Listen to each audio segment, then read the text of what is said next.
নিজেকে সবসময় এমনভাবে প্রস্তুত করুন যাতে আপনি একাকী সারভাইভ করতে পারেন বা টিকে থাকতে পারেন। কারণ জীবনে চলার পথে কিছু মানুষ হঠাৎ করে বদলে যায়। তাদের কাছে আজকে হয়তো আপনি খুবই গুরুত্বপূর্ণ একজন, কিন্তু আগামীকাল আপনি তাদের কাছে কেউই নন। আপনার কোনো মূল্যই তাদের কাছে নেই, এবং এটাই হচ্ছে জীবনের বাস্তবতা। কেমন লাগলো বলবেন? সত্যি কিন্তু তাই। ভালো লাগলো, তাই আপনাদের সঙ্গে কথাগুলো শেয়ার করলাম।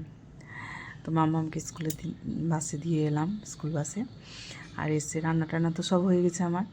এসে ঘর বাড়ি পরিষ্কার করছি, মানে বিছানাটা পরিষ্কার করছি। বিছানাটা এত ধুলো হয়, মানে যেহেতু 24 ঘন্টা, মানে যতক্ষণ বাড়িতে থাকে মাম্মাম ততক্ষণ এই খাটের উপর বসেই পড়াশোনা, ছবি আঁকা, মানে যা যা করার কাজ ওর সবই এই খাটের উপর বসে করে। তো ও যখন স্কুল বেরিয়ে যায় তখন এগুলো সব পরিষ্কার করে কম্বলগুলো রোদ্রে দিয়ে এলাম, দিয়ে বেডশিটটা চেঞ্জ করলাম আজকে। চেঞ্জ করার পরে বালিশের কভারগুলোও খুলে নিলাম। আর কি ধুলো ঝাড়লাম আজকে, বাপরে প্রচুর ধুলো বিছানায় ছিল। সব পরিষ্কার করে এবার নতুন একটা কভার লাগিয়ে নিচ্ছি।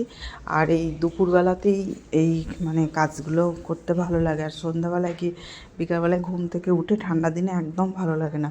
তাই স্নান করার আগে এই সমস্ত কাজগুলো সব করে ঘরটা ঝাড় দিয়ে এবার আজকে অনেক দিন পর মাথায় তেল দিচ্ছি। অনেক দিন মাথায় তেল দিই না শীতকালে একদমই, কারণ শ্যাম্পুটা খুবই কম করা হয়, তার জন্য মাথায় তেল দিই না। তো আজকে দেখলাম একটু অল্প করে তেল দিই, 2 দিন পর শ্যাম্পু করব। তো আজকে তেল দিয়ে নিলাম, তারপরে স্নান করে নিলাম। আর প্রচণ্ড ঠান্ডা লেগেছে, তো চুলটা জড়িয়ে একটু সিঁদুর পরে ছাদে যাব।